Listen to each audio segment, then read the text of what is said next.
Hi everyone, it's Nicole here for Lawn Fawn, and this week we are teaming up with Scrapbook Adhesives, and I have created this window 3D dimensional card here. To start my card, I am stamping quite a few of the images from the brand new Critters in the Jungle stamp set to create that little window 3D scene there. So I'm going to just stamp my images, which are these vines, my monkey, the bananas, as well as several different leaf or greenery images, and I'm stamping multiples. However, I did end up stamping a few more and coloring them in just so that I could really fill it in. I wanted it to look like a very full, lush green jungle. And then I'm coloring in the images with Copic markers. I'm using a couple of different green combinations for variation in color for not only the vines and then these groups of greenery, but for the leaves as well. So the vines and then these little shrubs or whatever, I am using YG 21, 25, and 17. And for the vines as well. Then for all the other leaves, I am using a different combination of green colors to make them a little bit darker and deeper green. I thought it would be more interesting than keeping them all the exact same, or all of them in the exact same color family.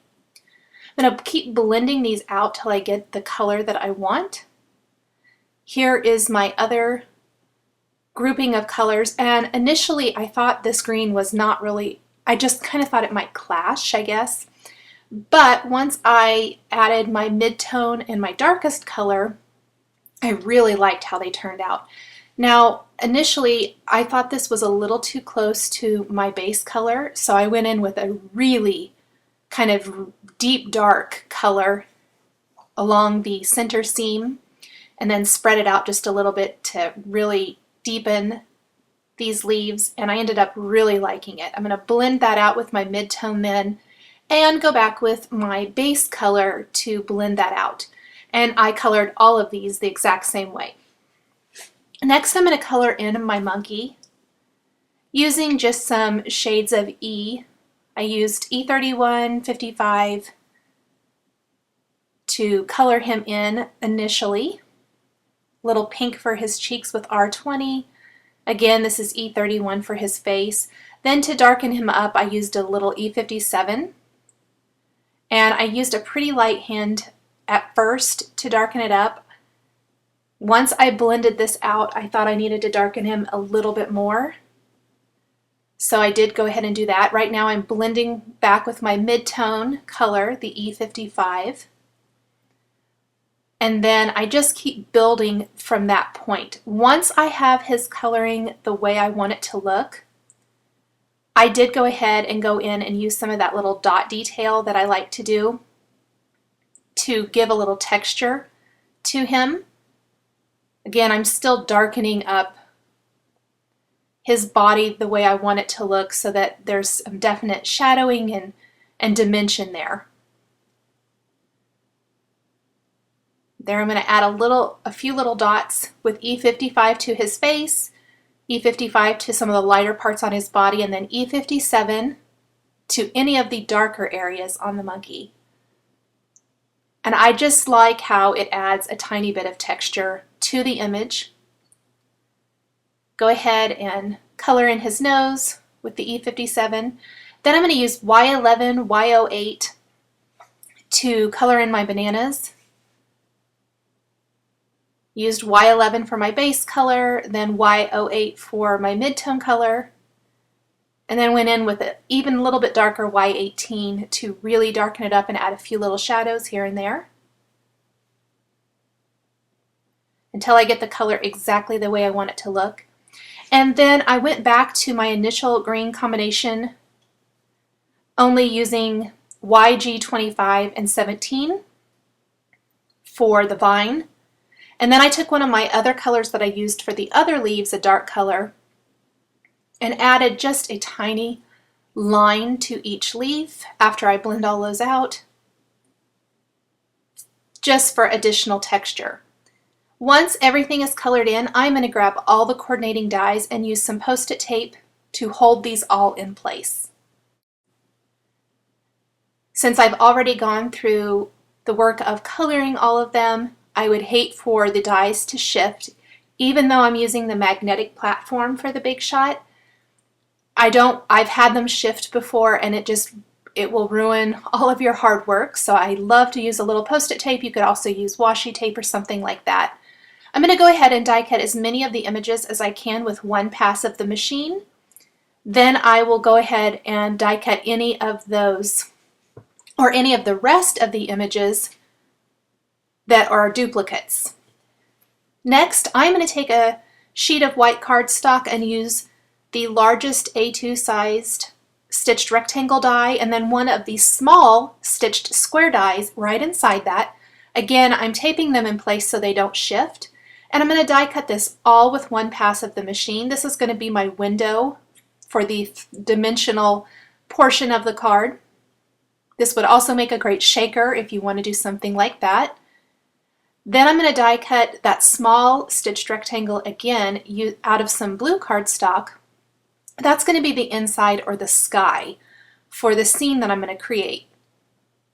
So I'm just going to lay this out now on my work surface and lay all my pieces out to make sure that I like how it looks. This is when I decided I needed a few more leaves and things. I'll go ahead and stamp my greeting, also from the Critters in the Jungle stamp set. And then I'm going to use some of these Scrapbook Adhesive dots.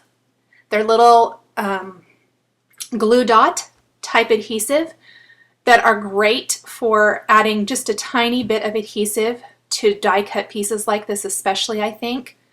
And what I'm doing is some of the embellishments are going to be adhered to that white window, and the rest of them are going to be adhered to that blue square that is going to be on the base of the card. This is going to create some dimension. So I'm attaching some of them along the window opening, and the rest of them will be back behind. And that just kind of gives the illusion of more dimension. Go ahead and keep adding these. I originally thought I would put that third 5-leaf plant there, but I decided to go ahead and adhere it back behind onto my stitched rectangle, or my stitched square rather. And as I keep moving and adding these pieces, it really starts to look like a jungle scene. I like how this works. It's really kind of fun. I'm using a little zig glue pin for these delicate vines. And I'll use the Scrapbook Adhesives runner to attach some of the other die cuts that didn't.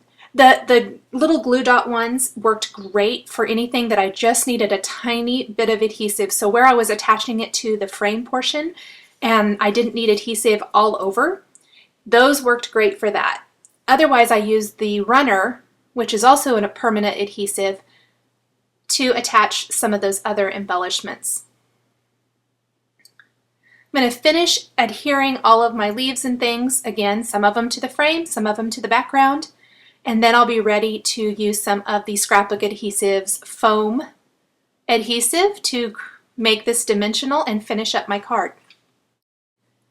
I'm using some of the smaller sized foam adhesive behind the embellishments that were adhered to the frame, and then I use the larger ones on the back of this frame to attach it to my card base.